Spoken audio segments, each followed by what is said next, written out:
So first bit of progress going on this quarter. I decided to cut out most of the panel, and then I took it over to the English wheel and straightened it up, about 10 times better than it was. Works surprisingly well, never done this before.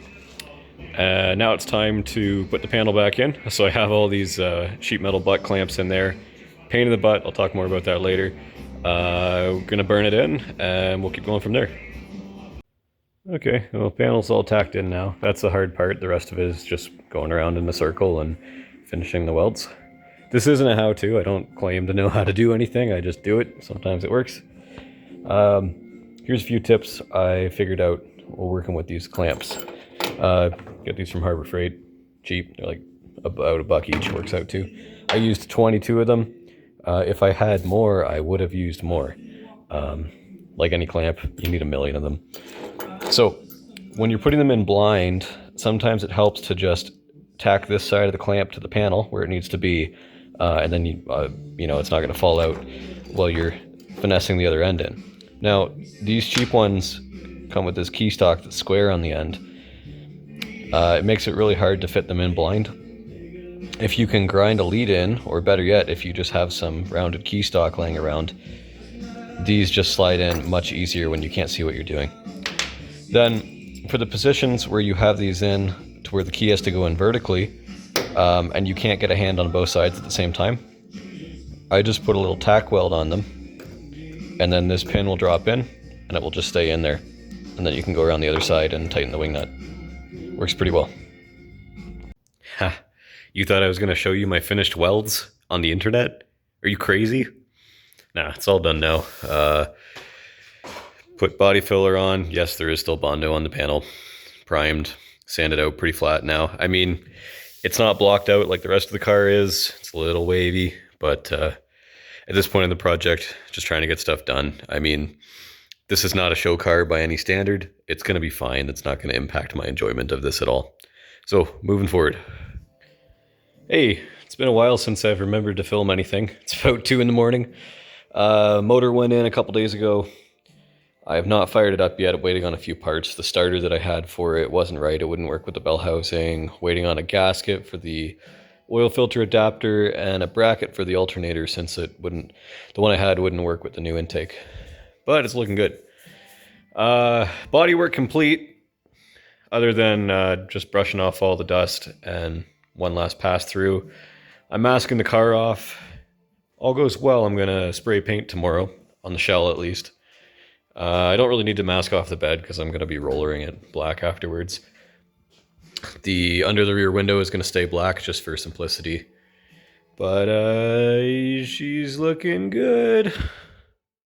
This is the kind of work that can just absolutely drive you crazy because I know as long as I work on this and fettle and fix, there's going to be stuff wrong with the final paint job. There's going to be imperfections. But at some point, just got to pull the trigger and spray it, because it's going to be good enough for what I want it for. I mean, it's not a show car. I just want it to look good when I go get groceries and turn around 20 feet later. And for that, I think it's gonna work. So it's the next day. I've gone over the car one more time. I said I wouldn't, but I put a little more glaze on, fixing a few more spots. You got to stop at some point. I'm still going to spray it today. I think it's pretty darn good. I'm watching back some of the clips I've shot over the past few weeks, and it's starting to sound pretty manic. It's okay.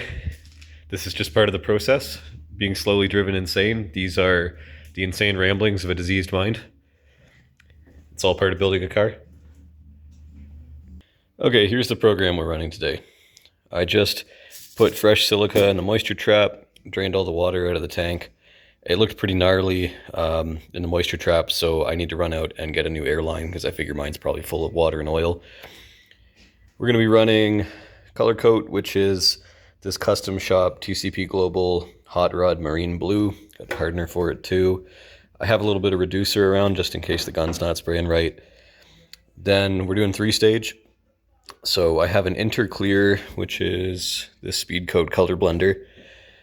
I poured it out because I made this blend a couple of years ago and it all settled at the bottom and I couldn't get it to shake out. So I poured it out in here, poured some reducer in and spun it up with the drill, and now I see it's all mixed pretty nicely.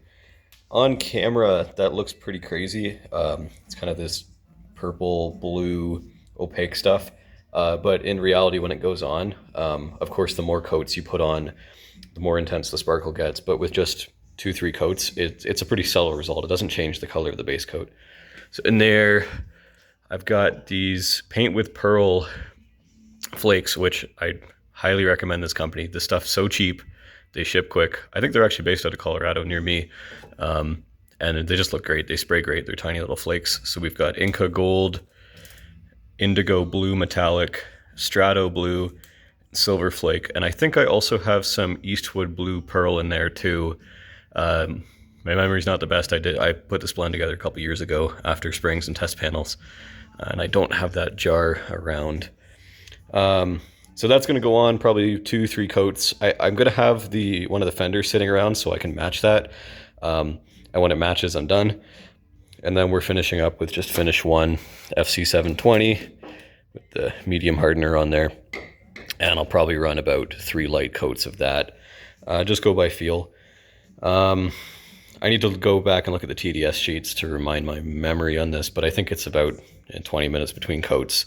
So 2 to 3 coats of base, 2 to 3 coats of the flake, and then 2 to 3 coats of the finish. Should take me just a couple hours to do the whole shell, and we'll be on our way. I also have just a brand new Harbor Freight gun to run for it. I mean, they're like $12. It makes sense to just buy a new gun and not worry about it getting clogged or anything. And I have a pot for each of the stages so that I don't have to worry about getting it perfectly cleaned in between as well. And a drill around so that just before I spray the interclear, I'll just shake it up again to make sure that all the particles stay in suspension since it settles pretty quick. 3 hours later. Okay, just finished painting the shell. Shot 8 coats back to back, so 3 coats base, 2 coats of the interclear with the flake, and then 3 coats, the top coat clear. I had the door open, I just shut it because it started raining. And yeah, there's dust in the paint. I got a few spindly pollen things in it as well that I picked out. Ooh, I can see my reflection. You know, it's a garage paint job, and it looks shiny.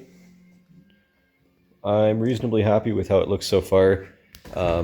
It's hard to see the flake in garage light, so I'll have to push it out in a couple days when it's dry and see how it looks in the sun. But it took me about 2.5 hours end to end to shoot it. Just 15 minutes between coats. Each coat was about 20 ounces of mixed paint. Is that right? 20 ounces. One of these cups. Yeah, about 24 ounces. 3 of those cups for each coat. Although the interclear coats were lighter, about 2 cups per coat. Went pretty well. We'll have to see how it looks in the sun tomorrow. I think that's going to be it for this update. I'm going to have to let the car cure for a couple days before I can, lean over it and touch it and stuff. So I'll be taking a break for a bit.